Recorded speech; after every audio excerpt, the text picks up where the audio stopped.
السلام علیکم ورحمۃ اللہ وبرکاتہ۔ الحمد للہ رب العالمین والصلاة والسلام علی سید الانبیاء والمرسلین وعلی آلہ وصحبہ اجمعین وعلی من تبعہم بإحسان اجمعین الی یوم الدین، اما بعد فاعوذ باللہ من الشیطان الرجیم، بسم اللہ الرحمن الرحیم۔ وَلِكُلِّ أُمَّةٍ جَعَلْنَا مَنْسَكًا لِيَذْكُرُوا اسْمَ اللَّهِ فِي أَيَّامٍ لِيَذْكُرُوا اسْمَ اللَّهِ عَلَى مَا رَزَقَهُم مِّن بَهِيمَةِ الْأَنْعَامِ صدق اللہ العظیم وصدق رسولہ النبی الکریم ونحن علی ذلک لمن الشاہدین والشاکرین والحمد للہ رب العالمین۔ ان اللہ وملائکتہ یصلون علی النبی یا ایھا الذین آمنوا صلوا علیہ وسلموا تسلیما۔ لبیک وسعدیک صلوات اللہ علیہ وعلی آلہ وصحبہ افضل صلواتک وعدد معلوماتک وبارک وسلم۔ صلاۃ و سلاما علیک یا سیدی یا رسول اللہ صلی اللہ تعالی علیہ وسلم۔ معزز سامعین کرام، شفیق بزرگوں اور عزیز ساتھیوں، پھر وہ ایام، وہ دن، ماہ ذی الحجہ کے وہ ایام جس میں کچھ اللہ کے نیک بندے جن کو اللہ نے منتخب فرمایا ہے، وہ اپنے رب ذوالجلال کی بارگاہ میں لبیک لبیک اللہم لبیک لبیک لا شریک لک لبیک کے نعرے لگاتے ہوئے جانے کی تیاریاں کرتے ہوئے اس باب حرم کی طرف، باب کرم کی طرف رواں دواں قافلے ہو رہے ہیں، تو کچھ عشق و محبت کے متوالے اللہم صلی علی سیدنا محمد، یا نبی سلام علیکہ، یا مصطفیٰ جان رحمت پہ لاکھوں ان درودوں سلاموں کے نذرانے اپنی زبانوں پر گنگناتے ہوئے شہر یار حرم کی طرف چلے جا رہے ہیں، عشق و محبت کی وادیوں میں ڈوبتے جا رہے ہیں۔ اور یہ مہینہ آ کر کے، یہ ایام آ کر کے ہمیں یاد دلا رہے ہیں کہ اللہ کا بندے سے تعلق کیا ہوتا ہے، ایک امتی کا رسول سے تعلق کیا ہوتا ہے۔ اللہ کی رضا کے لیے، اللہ اور اللہ کے حبیب کی رضا کے لیے جو بندہ اپنا گھر بار دار سب کچھ نچھاور کر دے، وہ بندہ حقیقت میں کامیاب و کامران ہوتا ہے۔ معزز سامعین کرام، ذی الحجہ کا وہ مبارک مہینہ اور عظیم الشان مہینہ ہے جو 10 ذی الحجہ کے دن حضرت سیدنا ابراہیم علی نبینا و علیہ الصلاۃ والسلام کی قربانی اور ان کی یاد اور ان کی طرف سے دی گئی قربانی کی یاد دلانے کے لیے آتا ہے، اور بتلاتا ہے کہ کیسے وہ اپنے بیٹے کی قربانی دینے کے لیے تک تیار ہو گئے اور اللہ کی راہ میں نچھاور کرنے کے لیے تیار ہو گئے۔ معزز سامعین کرام، شفیق بزرگوں اور عزیز ساتھیوں، یوں تو قربانی کی تاریخ بہت قدیم ہے۔ میں نے جس آیہ کریمہ کی تلاوت کا شرف حاصل کیا، سورہ حج میں 17ویں پارے میں اللہ تعالیٰ فرماتا ہے وَلِكُلٍّ جَعَلْنَا مَنْسَكًا لِيَذْكُرُوا اسْمَ اللَّهِ عَلَى مَا رَزَقَهُم مِّن بَهِيمَةِ الْأَنْعَامِ، کہ ہم نے ہر امت کے لیے ایک قربانی مقرر کر دی تاکہ وہ چوپایوں اور جانوروں کی قربانی، جانوروں پر اللہ تعالیٰ نے جو عنایت فرمائے ہیں ذبح کرتے وقت وہ اللہ کا نام لیا کریں، لیذکروا اسم اللہ، تاکہ وہ اللہ کا نام جپیں ان قربانیوں کے ذبح کرتے وقت۔ تو معزز سامعین کرام، اس بات سے پتہ چلتا ہے کہ اللہ تعالیٰ نے ہر امت پر قربانی کو لازم قرار دیا تھا، قربانی کو واجب کیا تھا۔ یہ اور بات ہے کہ قربانیاں الگ الگ رہی، کسی کے پاس کوئی قربانی، کسی کے پاس کچھ قربانی، الگ الگ طریقے کی قربانیاں رہی ہے۔ اگر وہی آپ قربانی، اصل میں قربانی یہ بھی عربی لفظ ہی ہے جو قربان سے بنا ہے اور جس کا روٹ ورڈ ہے قرب، قاف رابا، قربت اختیار کرنا اور کسی چیز کے نزدیک ہونے کو کہا جاتا ہے۔ قرب و بود ہم اکثر بھی استعمال کرتے ہیں، قرب قریب ہونے سے ہے، بود دور ہونے سے ہے، قرب کے اپوزٹ میں بود کا لفظ استعمال ہوا کرتا ہے۔ تو معزز سامعین کرام، اگر آپ قرآن کریم کا مطالعہ کریں تو آپ کو نظر آئے گا کہ حضرت سیدنا آدم علیہ الصلاۃ والسلام نے اپنے 2 بیٹوں کو وذکر کیا ہے کہ وَاتْلُ عَلَيْهِمْ نَبَأَ ابْنَيْ آدَمَ بِالْحَقِّ اِذْ قَرَّبَا قُرْبَانًا، جب ان دونوں نے قربانیوں کو اپنی اپنی پیش کیا، 2 بیٹے حضرت حابیل اور قابیل، ان دونوں کو کہا گیا کہ قربانی پیش کرو، اذ قربا قربانا فتقبل من احدہما ولم یتقبل من الآخر، ایک کی قربانی قبول کر لی گئی، دوسرے کی قربانی قبول نہیں کی گئی، جو قرآن کریم میں ہمیں تفصیل سے اس کا واقعہ ملتا ہے۔ ہوا یہ تھا کہ اللہ تعالیٰ نے فرمایا تھا دونوں اپنی اپنی پسند کی چیزیں اللہ کی راہ میں قربان کرو۔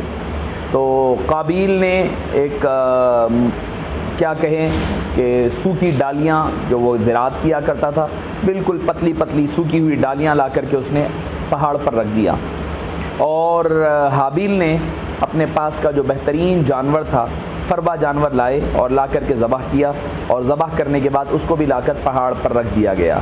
اس امت میں یہ طریقہ کار تھا کہ جب بھی قربانی دی جائے تو قربانی کھائی نہ جائے، قربان جائیے امت محمدیہ صلی اللہ علیہ وسلم پر، آقا کریم علیہ السلام کی امت پر، کہ آقا کریم علیہ السلام نے یہ حکم دیا ہے کہ قربانی دو تو قربانی کا گوشت بھی ہمارا ہے، کھانا بھی ہمارا ہے، پینا بھی ہمارا ہے، سب کچھ کھا لیتے ہیں ہم، گوشت بھی کھا رہے ہیں، مغز بھی کھا رہے ہیں، کلیجی گردے بھی کھا رہے ہیں، پائے بھی کھا رہے ہیں، بوٹی بھی کھا رہے ہیں، سب کچھ کھا لیا جاتا ہے۔ مگر پہلی امتوں میں یہ نہیں تھا، پہلی امتوں میں یہ تھا کہ قربانی دیں، اس کی قبولیت کے لیے لے آ کر پہاڑ پر رکھ دے، کوئی آگ آتی اور آ کر کے اس کو جلا دیتی، بھس کر دیتی، تو سمجھا جاتا کہ وہ قربانی قبول ہو گئی ہے، اگر نہ جلائے تو سمجھا جاتا کہ اس کی قربانی رد ہو گئی ہے۔ تو دونوں نے، حابیل نے بہترین اچھی نیت کے ساتھ اللہ کی رضا کے لیے بہترین جانور پیش کیا، قابیل نے دل میں برائی کے ارادے کے ساتھ بالکل سوکھی پکی ڈالیوں کو لا کر کے رکھ دیا۔ آگ آئی، قربانی کی قبولیت کے لیے آئی، اور آ کر کے اس نے حابیل کی دی ہوئی جانور کو جلا دیا، یعنی قبول ہو گئی۔ قابیل کی قربانی رد کر دی گئی، کیونکہ نیت خراب تھی، نیت دینے کی نہیں تھی، نیت جو ہے اللہ کو راضی کرنے کی نہیں تھی، لہٰذا سوکھی پکی چیزیں لا کر کے رکھ دیا تھا۔ تو وہیں سے حسد کا آغاز ہوا، پھر وہاں سے آپ کو پتہ ہے کہ واقعہ تفصیل ہے، میں واقعے کی طرف نہیں جاؤں گا۔ یعنی یہ قربانی کی جو تاریخ پلٹتی ہے، آپ اس کو ٹریس کرتے ہوئے جائیں گے، یہ حضرت سیدنا آدم علیہ السلام کے دور سے نظر آتی ہے۔ معزز سامعین کرام، آقا کریم علیہ السلام نے ارشاد فرمایا کہ یوم النحر یعنی 10 ذی الحجہ کے دن اللہ تعالیٰ کو سب سے پسندیدہ عمل کوئی ہے تو اللہ کی راہ میں قربانی دینا ہے۔ تو معزز سامعین کرام، آپ غور کریے کہ نہ وہ جانور اللہ تک پہنچتا ہے، نہ وہ خون پہنچتا ہے، نہ وہ گوشت پہنچتا ہے، نہ اس کے سرے پائے پہنچتے ہیں، پہنچتا تو کیا ہے؟ مومنین کے بندوں کا تقوی اور دل کی نیت پہنچا کرتی ہے۔ کس نیت سے آدمی جانور دے رہا ہے، کس نیت سے اس کا کیا ارادہ ہے، اس کا مقصد کیا ہے؟ تو اصل مقصد کیا ہے؟ قرآن کریم کہتا ہے لن ینال اللہ لحومها ولا دماؤها ولکن ینالہ التقوی منکم۔ نہ تمہارا گوشت اللہ کو پہنچتا ہے، نہ تمہارے گوشت کو ذبح کیے ہوئے جانور کا خون اللہ کو پہنچتا ہے تو تمہارے دلوں کا تقوی پہنچتا ہے۔ اصل مقصد ہے تقوی کو حاصل کرنا۔ جب بندہ تقوی حاصل کرتا ہے، تقوی کی منزل پر پہنچتا ہے، تو اس کو وہ کمال عطا ہوتا ہے جو اصل مقصود ہے قربانی کا۔ اللہ تعالیٰ کو نہ گوشت چاہیے، نہ ہماری قربانی چاہیے، اس کو فقط چاہیے کہ ہمارے دلوں کا تقوی، نیت کیا ہے، کس نیت سے ہم اللہ کے دربار میں اپنا جانور ذبح کر رہے ہیں۔ تو معزز سامعین کرام، قربانی کی ایک سب سے بڑی اور اہم حکمت یہ ہے کہ بندہ اللہ کی راہ میں اپنا جانور پیش کرے۔ کیسا جانور ہو جو اس کی نظر کو بھاتا ہو، جو اس کے دل کو سکون میسر کرتا ہو، جو اس کے آنکھ اور دل کو راحت پہنچائے، وہ جانور اللہ کی راہ میں قربان کرنا، یہ ایک مسلمان کے لیے سب سے اہم چیز ہے۔ اس میں ریاکاری، ایک دوسرے سے بڑھاوا، تفاخر، تکاثر نہ ہونے پائے، نہیں ان کا جانور اتنے کا تھا، میرا جانور اتنے کا ہے، وہ اتنے کا لائے تھے تو میں اتنے کا لاؤں گا۔ آج کل تو ماشاءاللہ سوشل میڈیا کا دور ہے، اب تو ایسا ہو گیا ہے کہ پہلے یہ ہوتا، بڑے بوڑھے کہا کرتے کہ نیکی کر دریا میں ڈال کہا جاتا، اب ہمارے پاس الٹا ہو گیا ہے، نیکی کر دو لوگوں کو دکھاوے کے لیے دال والی بات ہو گئی ہے۔ اب ایسا ہو گیا ہے معاملہ کہ بھئی جانور ذبح کر رہے ہیں، جانور لیتے وقت کی فوٹو ہے، اس کو ذبح کرتے وقت، اس کو لانے کے لیے پھر گلیوں میں لے کر پھرنا، تماشے کر رہے ہیں۔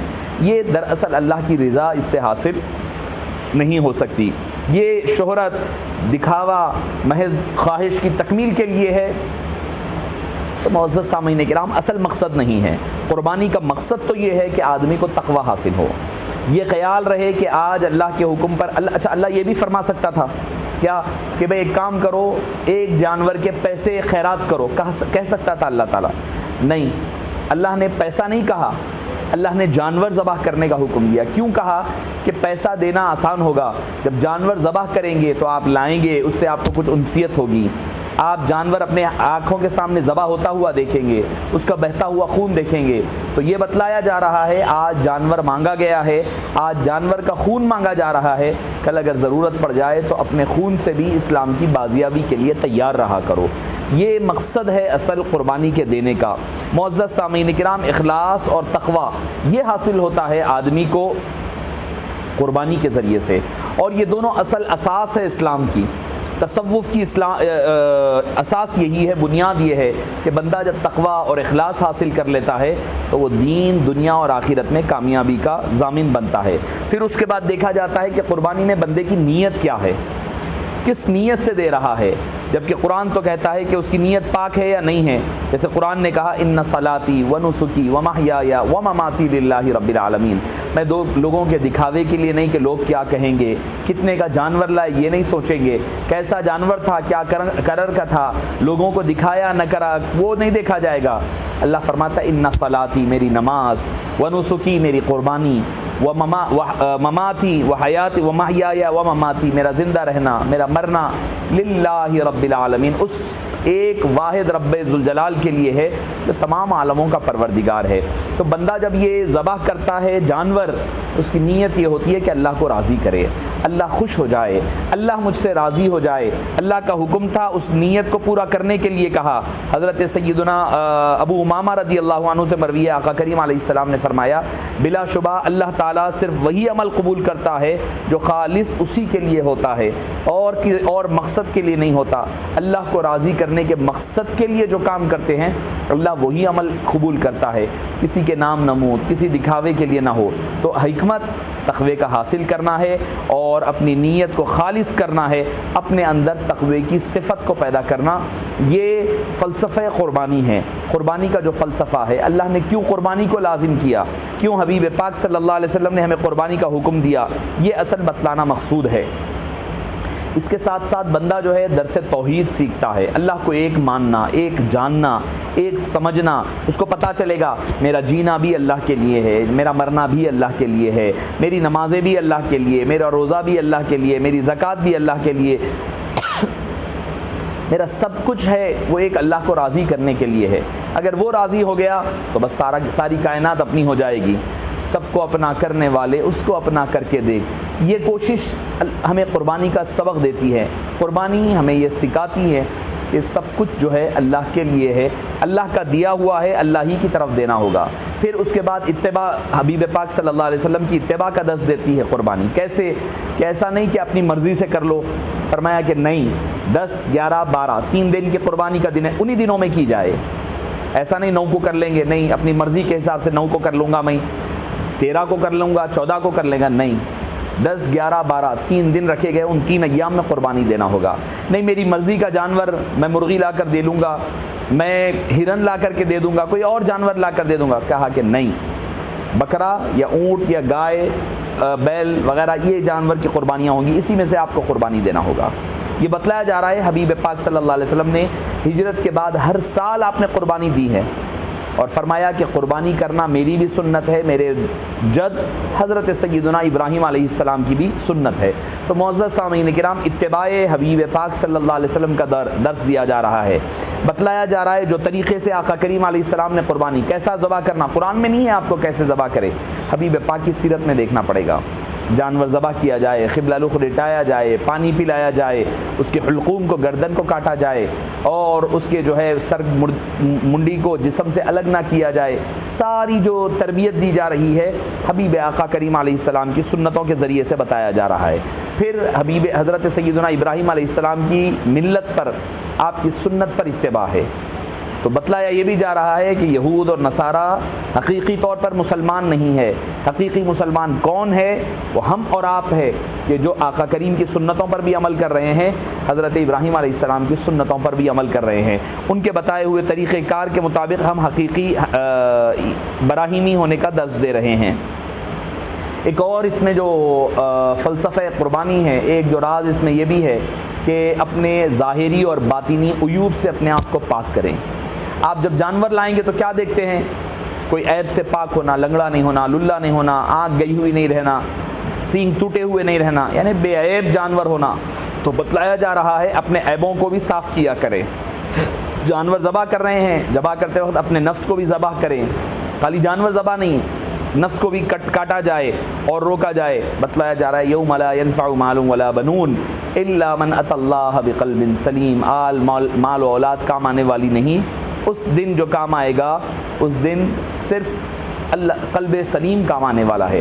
پھر ایک اور فلسفہ، ایک اور اس میں درس یہ بھی ہے کہ مال حرام سے بچیں. جیسے عیب سے آپ بری جانور ڈھونڈتے ہیں، مال حرام سے بھی بچیں اور مال حرام سے بھی بچ کر کے لوگوں کی جانور کو ذبح کریں. پھر اس میں خدمت خلق بھی ہے. کیسے لوگوں کو گوشت تقسیم کریں، لوگوں کی خدمت کیا کریں، اپنے لیے کچھ حصہ رکھیں، رشتہ داروں کے لیے رکھیں، غربا کے لیے رکھیں، اس میں حصہ رکھ کر کے اور اپنے لوگوں کو تقسیم کیا کریں. معزز سامعین کرام، اس کے ساتھ ساتھ ایک اور درس دیتی ہے قربانی، وہ ہے نماز کی پابندی. کہا فصلی لربک وانحر، پہلے فرمایا نماز پڑھو، پھر کہا کہ قربانی دو. ایسا نہ ہو کہ ہم قربانی تو دیں مگر نماز سے ہماری زندگیوں سے نماز غائب ہو، تو پھر ہماری قربانی نامکمل قرار پائے گی. پہلے فرمایا کہ نماز پڑھو، پھر بعد میں کہا گیا کہ قربانی دیا کرو. معزز سامعین کرام، اگر ہم نمازوں کا اہتمام نہیں کریں گے تو پھر یہ ہماری قربانیاں کس کام کی ہوگی؟ تو معزز سامعین کرام، یہ چند باتیں، چند فلسفہ جو قرآن کریم نے، احادیث طیبہ نے آقا کریم علیہ السلام کی سیرت مبارکہ کے حوالے سے ہم تک پہنچی ہے، جس میں بتلایا یہ جا رہا ہے کہ قربانی حضرت ابراہیم علیہ السلام نے دی. بڑی عظیم قربانی ہے، اس کے راز، اسرار اور رموز بہت سارے ہیں. ان میں کے چند راز آپ حضرات کے سامنے پیش کرنے کی سعادت حاصل کر رہا تھا. دیکھیے کہ نفس کشی ہو، جانور کے ذبح کرتے وقت جو ہے اپنے نفس کو بھی کبھی کاٹا کرے کہ اپنے غرور کو، انا کو، تکبر کو، علم کا تکبر ہے، علم کا غرور ہے، علم کا نشہ ہے، اس کو بھی کاٹا جائے. اپنے عبادتوں کا جو بھرا ہے اس کا بھی تو خاتمہ ہو. اللہ والوں کا راستہ وہی تھا کہ سادگی، انکساری اور عاجزی کو اختیار کیا کرتے اور اسی میں اپنی زندگی گزارا کرتے. اللہ پاک سے دعا ہے کہ باری تعالیٰ جو کچھ کہا اور سنا گیا اس کو قبول فرما، کہنے اور سننے والوں کو عمل کی توفیق نصیب فرما. ہماری جو قربانیاں دینے جا رہے ہیں باری تعالیٰ حبیب پاک صلی اللہ علیہ وسلم اور حضرت ابراہیم علیہ السلام کے وسیلے اور صدقے سے اس کو قبول و مقبول فرما.